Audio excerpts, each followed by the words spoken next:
Hachette Audio presents Blood, Fire, and Gold. The story of Elizabeth I and Catherine de' Medici. Written by Estelle Paranque. Read by Anna Wilson-Jones.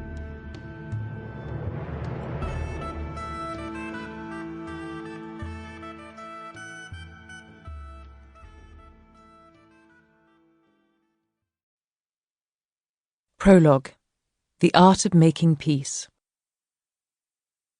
The day was the 27th of April, 1564, and the English ambassador at the French court, and adviser to Elizabeth I of England, Sir Nicholas Throckmorton, had recently earned his freedom. He had also been invited for dinner by Artus de Cossé-Brissac, known as de Gonord, one of Catherine de' Medici's and Charles IX's closest privy councillors. Adviser to one queen, Throckmorton had been drawn into the lair of another. Catherine was the French Queen Mother and mainland Europe's most influential woman. Wearing his usual gold and black attire, conjuring an air of wealth and dignity, de Gonord welcomed his guest, for whom he had prepared a replenishing meal. Throckmorton was grateful. After all, he had just spent months in a gloomy cell in a French castle, miles away from the capital, fighting for his release and negotiating on behalf of Elizabeth with the French Queen Mother, who had only recently stopped acting as regent for her son, Charles IX of France.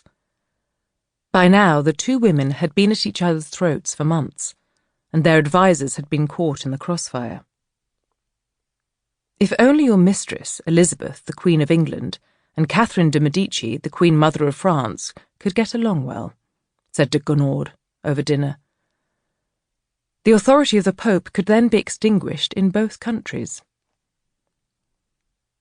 After a moment of reflection, the English ambassador conceded that the diminution of the Pope's authority would greatly please his mistress, the Queen. The dinner continued with discussions of more trivial matters. The two men spoke of anything other than Throckmorton's difficult experience as a prisoner of the French crown. But Monsieur de Gonord had been right.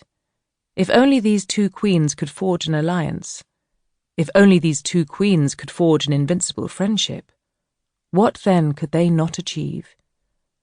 Together they could rule all of 16th-century Europe.